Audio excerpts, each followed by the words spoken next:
How can design education nurture resilience? Through student, educator, and industry perspectives, this session from WDO Education member Creya Learning explores how the school, based in Hyderabad, India, has embraced hands-on, maker-based learning to foster experimentation, reflection, and adaptive thinking in the classroom and beyond.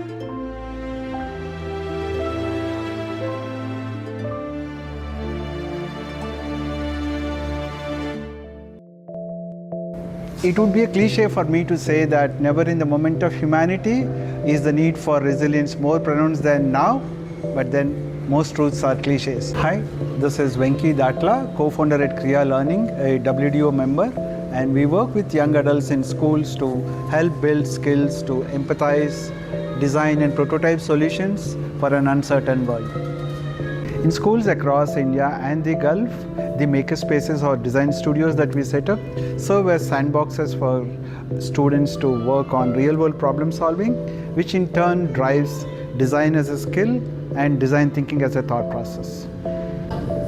To achieve this sustainably at scale, we have developed templates of physical environment that foster the process of trial and error as children prototype and test, a structured curriculum that enforces design thinking as a process in depth, and a training and support system that ensures teachers in schools are maker mentors and not lecturers.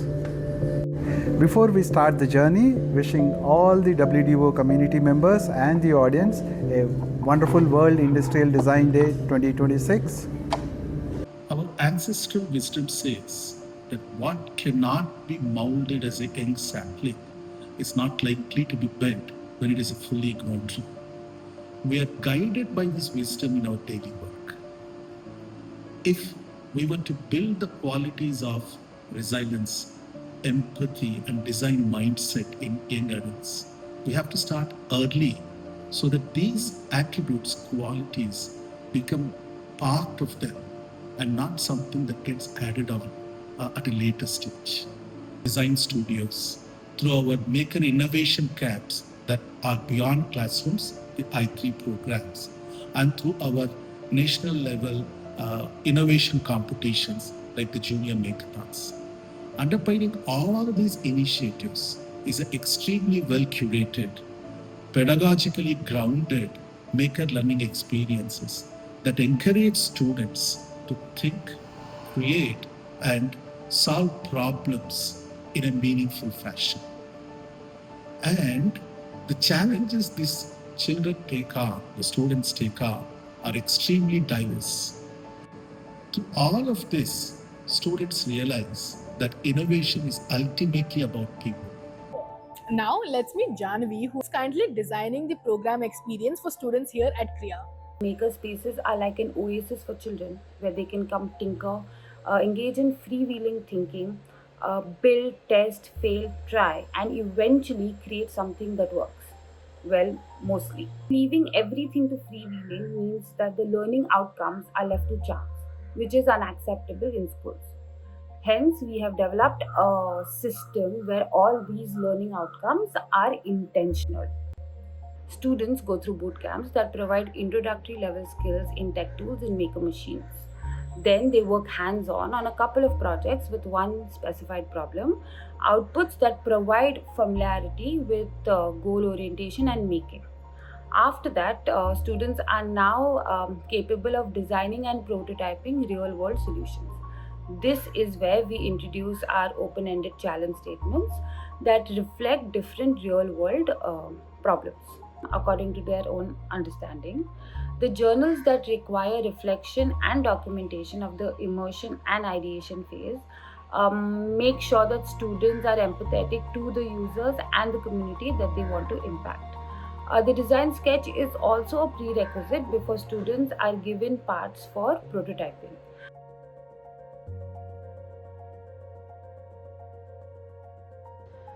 This whole process of making, testing, iterating, and going back to the drawing board to change and rework the design ensures systems thinking comes into play, and resilience is not just an afterthought. I think it's finally time we hear from the stars of our show, the students, and how they are designing for a resilient future.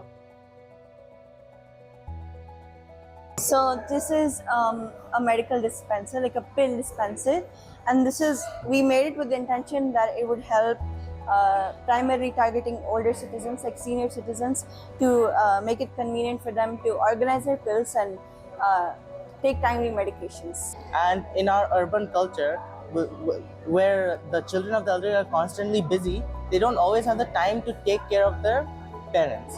So in that, when they forget their medications, it might lead to serious complications, because some medicines need to be taken on time for it to be effective.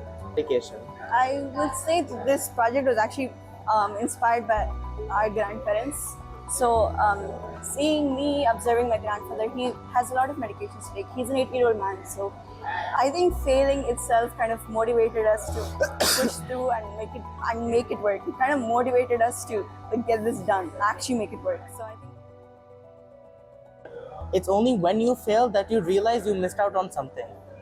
Only by failing you can perfect a product, perfect a prototype. Because wherever you fail, those are your failure points. Those are the weakest parts of your structure. Okay, when considering the physical aspects of a project, as you can see, there's a small shaped thing over here, a piece for structural support. And when we didn't add that, we realized that it was falling apart. So we had to come up with an idea to make it stable. So again, we failed and then learned through the failure to how to structurally support the model. The process of prototyping needs a lot of passion to complete. In this journey of prototyping and making our final model, he was a very he's not like a person who was very like a team worker, and I was a pretty shy person. So we had to come together and think of an idea. So that's kind of expanded our boundaries, and I have learned to open up more to others and everyone else, and he learned to be a team worker. So again, this journey of prototyping has quite literally expanded our boundaries in that sense. We implemented a lot of fail-safes. We implemented a lot of plan Bs into that, so that even if there are any uncontrollable variables that happen in the real world, it can still do the main core task of delivering medicines on time. Another fail-safe is that this will be connected to the internet through an app, and you can control it with the app as well. But when you're uploading timings, uploading which medicine need to come out when, it has to be in the system. It cannot be from the app, because what if the Wi-Fi fails? What if the Bluetooth connection fails? We cannot rely on technologies which can fail. So we are using a hardware clock. Yeah, it's a backup plan.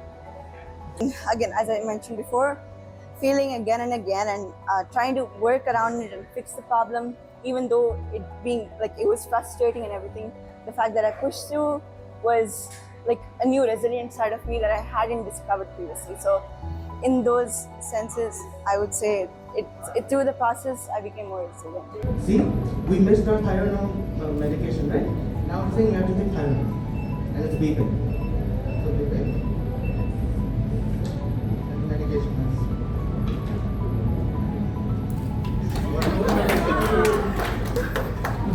Works, which is India's largest prototyping center and one of the world's best manufacturing incubators, started by the government of Telangana. Here we work with partners like Creya, and we are very happy to see the way Creya inculcates resilience in design by ensuring that designers can work with different environments. And this we see in a very interesting way, because Creya works with young people, as you can see around me. And these are the young people who are going to become tomorrow's designers who can work with different environments and different conditions. Summer programs are great opportunity to help children see that the real world problems are not always distant or abstract. For example, they do exist in everyday common spaces like kitchen, which they see every day but they don't see. In our camp with the culinary launch, where the children first experience cooking various cuisines, get to know about hygiene, safety, and they observe how ingredients, heat, timing, hygiene and safety all come together in kitchens at home or restaurants. So once they understand kitchen as a system, we help them by asking design questions. How can they make cooking more safer? How can they make tools much easier to use? And how can they make sure the cakes does not burn out while achieving right fluffiness? So the activity moves from cooking to design and prototyping. Students are not just learning a recipe, they are identifying risks, understanding constraints, observing users, and they are coming up with innovative solutions. For example, they have made a system using sensors and a microcontroller which triggers exhaust fan based on smoke level, and where in this case refrigerator using AI recognition system that helps reorder stock, and coming to this, which helps grannies not to forget to add all the spices. To tell you that you have to add the ingredients, you can set the timer for like 15 minutes, 5 minutes according to what you're cooking. So it automatically tells you that you still have to add ingredients. So guys, when I was cooking, baking, I was making batter. The batter stuck to my hand. I had to go wash it. When the batter stuck to my hand, when I opened the faucet, the batter stuck to the tap. An issue that I faced in the kitchen. I made this automatic water pot. So this is all experimentation, and cheers to every one of us for allowing them to learn, explore, fail, relearn, learn again. Tomorrow they'll apply the same thing somewhere else in a sport or academics. In JMT 2024, we created Unwack, a smart stick for the visually challenged people. We met visually challenged people, listened to their life experiences, and got to know how they navigate their daily life with difficulties. So, we created a solution that is not just a device, but also which helps them utilize their other senses more effectively and confidently. The experience motivated us to continue innovating. In JMT 2026, we met farmers and we spoke with our grandparents and learned about the challenges which they are facing in storing the dry goods. Through these insights, we developed a pyramid-based storage unit which maintains optimum dryness and preserves both quality and quantity of the stored produce.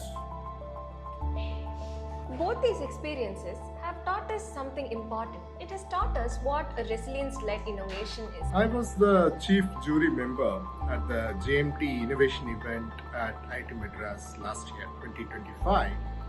And I was really amazed to see the quality of ideas that were presented by these very young students. And they didn't just present their idea, but they had completed a fairly good proof of concept. And then naturally I was curious as to see how these young students could really take their ideas that far in a very short time. Two skills came out very, very clear. One is their ability to shape up their idea from just a raw creative idea to something which is a complete design, built and tested so that its technical feasibility is well proven. Because that makes life easy for us innovators. If we have a strong POC in place, then we are going to get a lot of support from the organization for the idea. Second thing that came out very clearly was the resilience.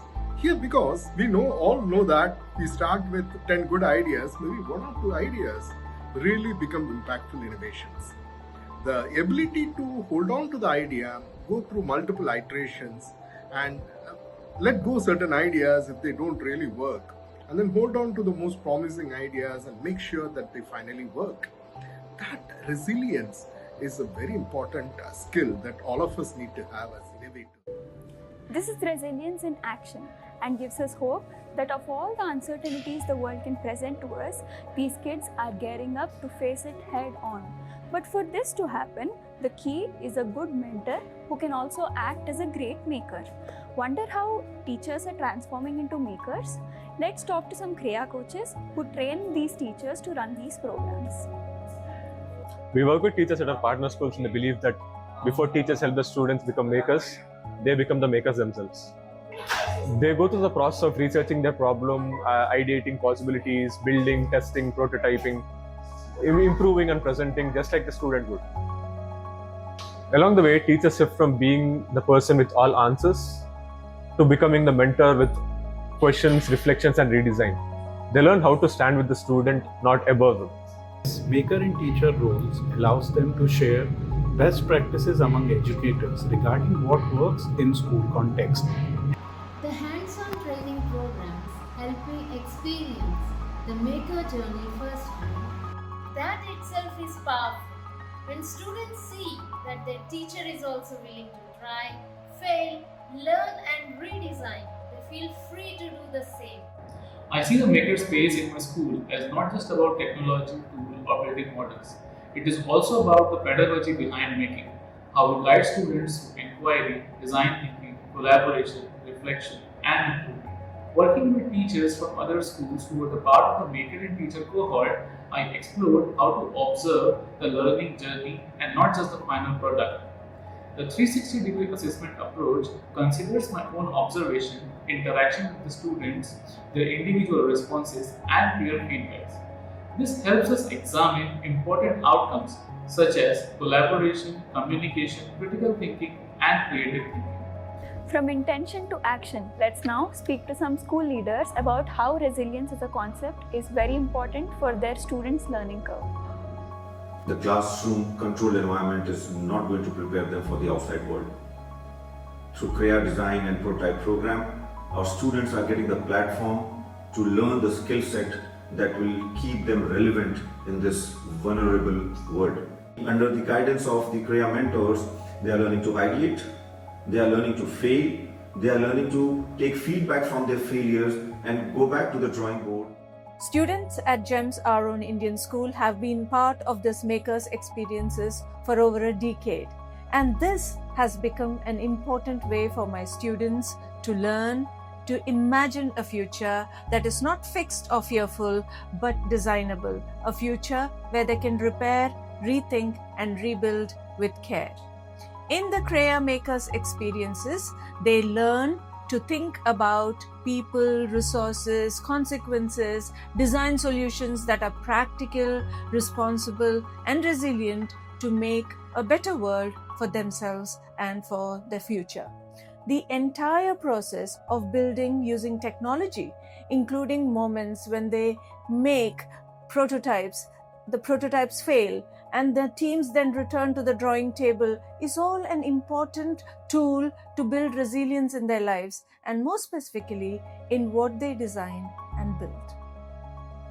As a school, we firmly believe that children need to be provided learning opportunities that extend beyond academics, where they are able to explore the interdisciplinary learning through a variety of hands-on activities, projects, including their participation in STEM laboratories.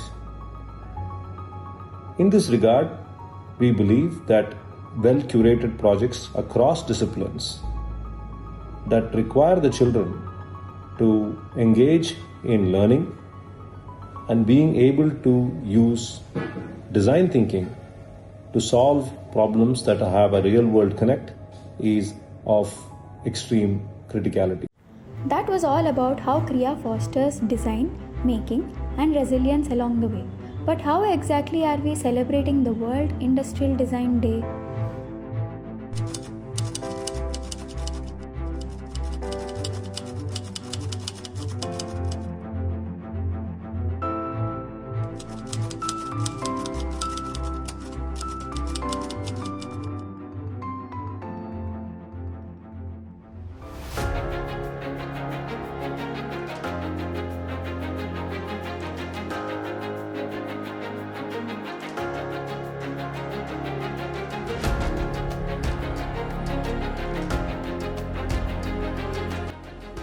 Globally recognized organization looking to build design awareness, industrial design awareness in students.